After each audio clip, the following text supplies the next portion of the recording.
Hello, and welcome back to Nashville Savvy. I know it's been a couple weeks, and even today was a slow start in the media business, trying to keep up on our deadlines and covering the news and trying to get answers from people, especially in metro government or in any type of government, is really difficult. So I appreciate you guys coming back, visiting us here at Nashville Savvy, and we'll hop right into it. So this week we had a Metro City Council meeting, which is one of the few before the end of the year, and then we kind of don't jump back in until February once we get into the new year really getting going again. So at this week's council meeting, we had a few things on the calendar. Really, the only in-depth discussion was about this new Taser contract. So I wanted to get a little bit into it.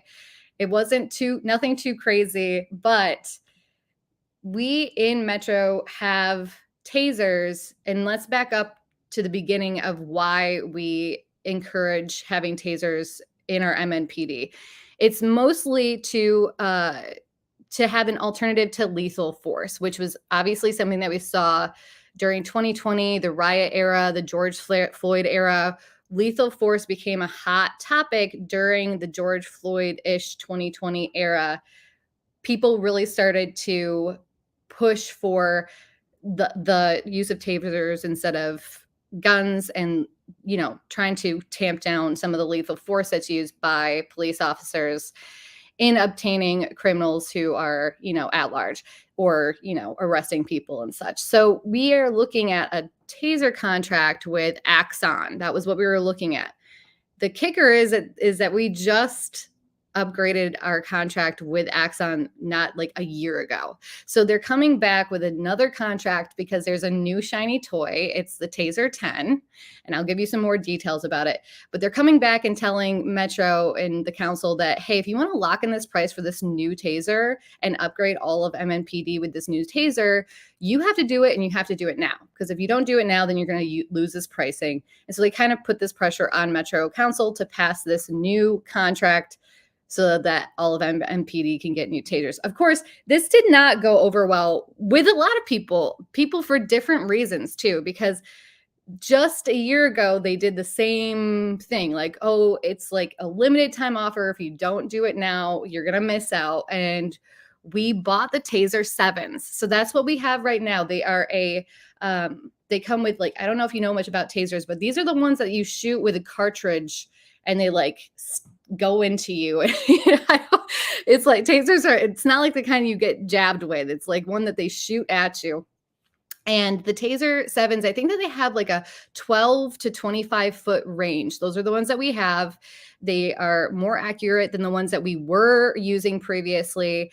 And so that's what we have on the market now. Since Axon has this monopoly kind of on this technology, what happens is in this Taser 10s they shoot 45 feet instead of just the 12 to 25. They're apparently more accurate, and they can fire multiple times in a row, so that if you misfire, it doesn't take as long, I guess, to fire off again. They're saying that the accuracy makes them not only more reliable, but in the long run, less expensive, because you're not wasting cartridges, misfiring. And LAPD did a pilot study using the Taser 10s and touting after the pilot study. They're like, these are great. There's these like cut down, misfires and stuff significantly. So LAPD came out and upgraded to the Taser 10. Well, this deal, it seemed a little bit too soon, and they felt like Axon thought that the council's a little too stupid to realize what they were doing here. So we had a lot of back and forth discussion about this contract on the floor. I will give you a spoiler of eventually they did not pass the bill. So they were like, nope, we're keeping the old Tasers. You guys are just going to have to come back to us with another deal at when we actually need to upgrade. And I think that the people who are okay with that decision run across the gamut. I mean, people who are fiscally conservative, people who see this as like this company is monopolizing this, people who don't even really think that the use of tasers is useful, especially against people who are, people who are on drugs and stuff, like sometimes the tasers are more dangerous because they don't stop when they get tased. So it was an interesting conversation. What was the most interesting thing I think that happened on the floor was that newcomer council member Quinn Evans Siegel did some quick math for us on the council floor. She pulled out one of those like teacher whiteboard things and started to do the math, which I'm not going to lie, if I was a council member, it came off a little condescending. Like, I'm going to show you how this maths. In the end, she basically broke down the cost per tase. So how many times our Metro PD actually tases people is about, I guess, 70 times per year. At least it was 70 times in 2022. So she took that number and then she crunched the numbers that she was given in this contract. And she was basically, over the next 4 years, it's going to cost us $12,000 more with this new equipment per tase, which is totally backwards math, because if you're comparing cost per tase, then the way you would make a cost per tase more economical, I suppose, in this type of math, like this arithmetic, would be to shoot the tasers more? Like, do you want more incidents where people are using their tasers? No. So doing it cost per tase didn't really math for all of the other council members. What it really comes down to, this new contract would have upgraded every MNPD officer. It was like, I don't know, 1,003. I don't know. It was like almost 1,200 officers, I think, with the new Taser 10s. And it would cost Metro, I think it was about $22 more per officer per month, which is a lot of money if you but it would have upgraded them to the Taser 10s. And I did hear some good arguments that, yes, you should be arming your MNPD officers with the best technology. You should be giving them the best tasers, et cetera, et cetera. But that argument lost out. And so that bill did not make it through second reading. So we won't hear any more from it, even though I'm sure we will hear this again when we up our contract again sometime in the future. And I'm sure it will be another funny conversation. Moving on to other things that happened during Metro City Council. Honestly, not anything too contentious, besides maybe that the council passed a resolution suggesting to the state that they should not reject federal funding for education. So they made their statement. The only person who basically abstained and did not sign on to this resolution was newcomer Jeff Eislick. I hope it's Eislick. It's either Eastlick or Eislick. Sorry, sir. But he's a new council district member. He's known for being conservative. This is really the first time he's come out and purposefully has stood with the state GOP, saying that they're the ones who have jurisdiction over this. They have the information. They have the wherewithal to make the decision. We don't need to be telling them what to do. So he abstained from voting with the rest of the council, but they did vote and pass that resolution suggesting that they accept federal education dollars. So those are probably the two biggest things. We keep seeing more multifamily and mixed use development, housing, zoning stuff. We will continue to see a few more things.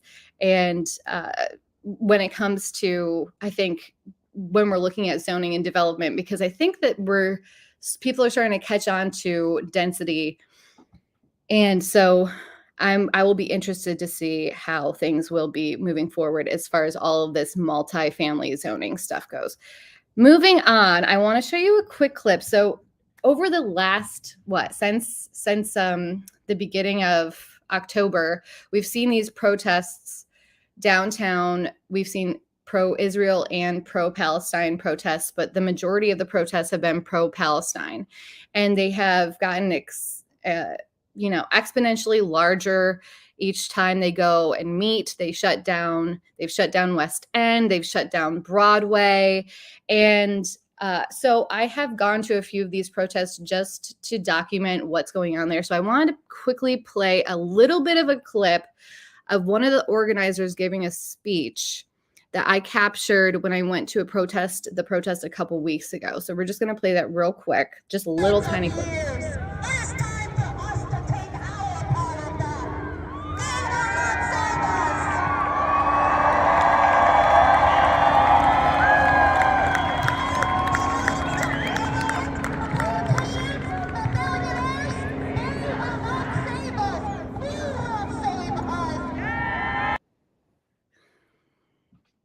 So I'm going to bring up a picture of the woman who is speaking, who is the organizer. And actually she goes by, she goes by Woke Scientist is her handle online.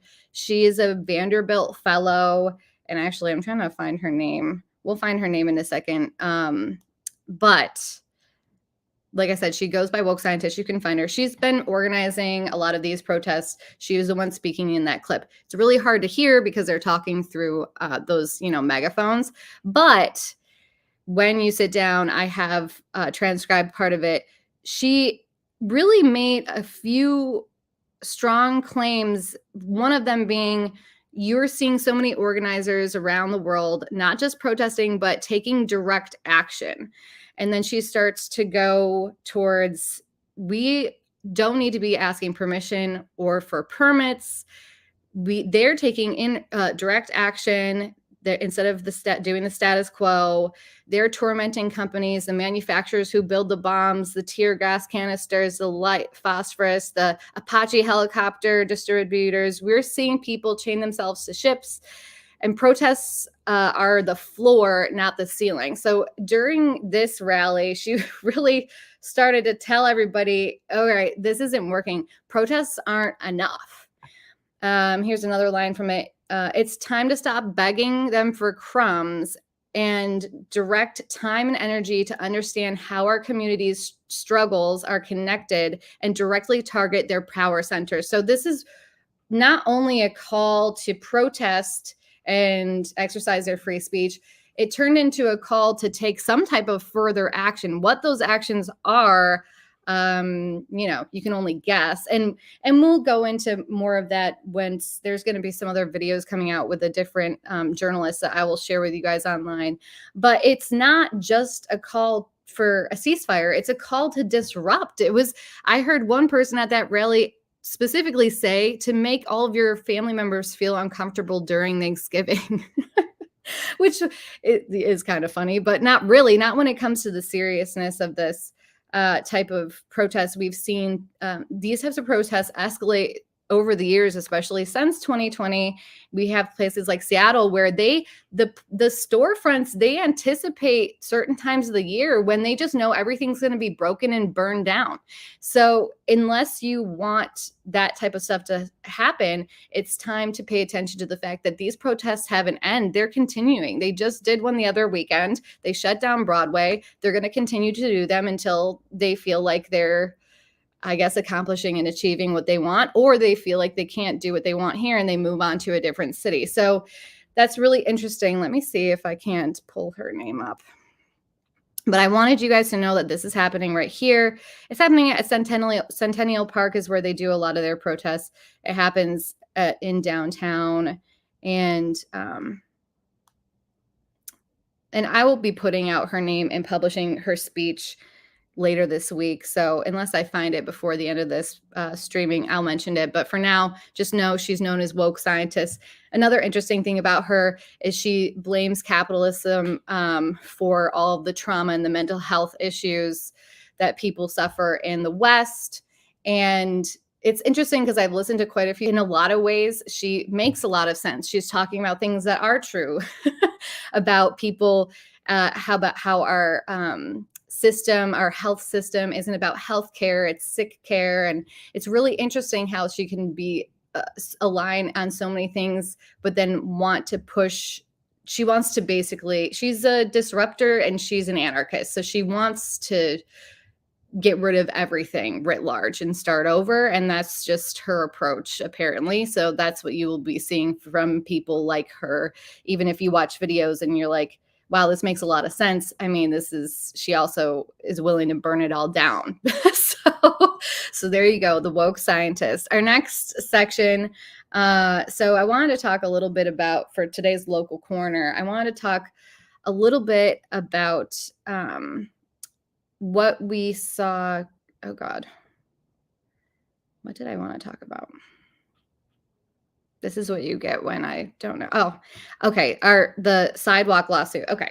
So we actually released a piece today, which was why I was late getting on here. But we recently in May, this lawsuit was won by these two homeowners here in Nashville.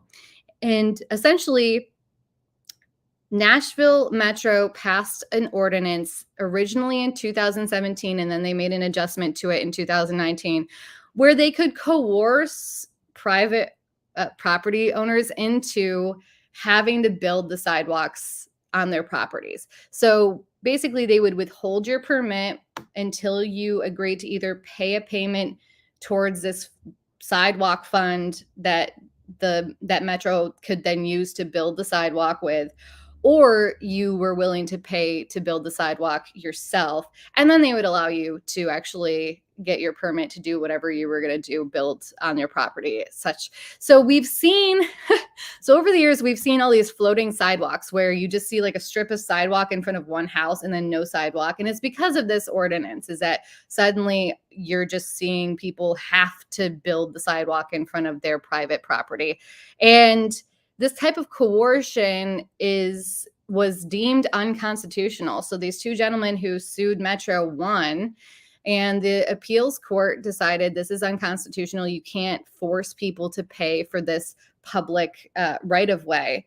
And so they had to pay them, obviously back. Metro had to pay them back. I think the total was somewhere around $230,000 or something like that they had to pay them back. But not only that, now that court ruling has spurred, now Metro has to clean up this entire mess, which is it is a mess. So what they basically did was they opened up a mechanism where if you were somebody who had to pay for your sidewalks during X amount of time, then you can make a claim, and then they will review your claim, and then they will decide if it falls within the category of that you can get your money back. And then they keep passing resolutions in council approving money that we're paying back. So this whole cycle, it's a big win. So the reason it was in my local corner, which is usually a positive thing, is that this is a major constitutional win. As far as you can't just coerce the private sector into doing the bidding of the local municipal government. Like you can't just force the private sector to pay for all these things that are your pipe dream policy. And everybody loves a good sidewalk. It's not a war against sidewalks here. It's just you have to find solutions. You can't just push through these crazy zany solutions at the expense of people's constitutional rights. So that's the win. The sad part is now, instead of policymakers being held accountable for these types of bad decisions, really the people usually don't know that this type of stuff happens, don't know how many hundreds of thousands, if not millions of dollars we are now paying because of this mistake. That person, who, by the way, the original bill sponsor is Angie Henderson, the now vice mayor. She's the one who really pushed this alongside Freddie O'Connell, alongside basically everybody in council at the time. And despite the fact that some of the community stakeholders warned them, like, hey, this might not be a good way to do this because you're going to have these patchy, incoherent sidewalks, and you're like, they definitely threw out a few questions before this passed. They passed it anyways. And now it's going to be the taxpayers who pay for it. But at least your constitutional rights prevailed. So we're glad about that. In fact, this precedence is going to change things. Not only did Angie Henderson cost Metro taxpayers in Nashville money, this is going to hold a precedence that's going to affect these types of policies across the country. And this happens all over the place in New York, all over the place. Like, these types of policies have been passed in other states, which is probably why they didn't even bat an eye at passing it here. But now that it's been deemed unconstitutional, you're going to see people suing different metro governments and councils that have these policies in other states. So not only did it cost us, it's going to cost all these other taxpayers across the country, which is just the domino effect of bad policy. So hopefully somebody takes a cue from that mistake and going forward doesn't make any, second, make sure that they really think through the policy and the unintended consequences of those policies. The last section we're going to touch on, since we're just now in a stream of consciousness, I'm sorry, guys, you're just getting whatever comes out of my mouth today. But the last section is actually really funny.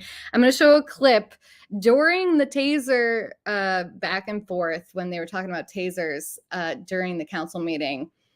New council member Coopin, he was talking about lethal force, and he used the focus of lethal force and then reverted it and somehow made this about pedestrians and sidewalks. So I'm going to play the clip right now. Here's two videos that had the same energy. Here we go. Thank you, Madam President, and thank you, MNPD and everyone else for prioritizing lowered use of force and for the time spent educating us on the issue. The question has come up, what is the value of a life? And I agree with that. And we have been ranked consistently lowest in pedestrian and bicycle safety. If we want to save lives, let's build sidewalks, let's put lights on streets.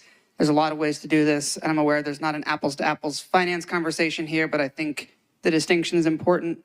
I met with MNPS today in an unrelated. I thought that was another video that I sent. So this, of course, him spinning this talk about, reducing lethal force and then spinning it into, this is why we need more sidewalks, was just the the funniest policy platforming ploy I've seen in a while. So you can definitely start to see where the priorities of a lot of these new council members are. I'm not saying it's good, bad, or ugly. It was just really funny that he went from straight up, they were talking about lethal force and police using lethal force on criminals, to let's spin this into policy about sidewalks, because that's that's how a lot of this council thinks. And so it was really funny. We put up a video comparing it to one of those, TikTok like funny meme videos the other day where you could check that out on Twitter and get a good laugh. I thought that was the video I included today, but it was only the video of him and not the other video. But definitely check out my Twitter. It's Megan Lee Writes. You can also check out the Pamphleteer's Twitter. I think it's Real Pamphleteer on Twitter. But yeah, so basically that was our week.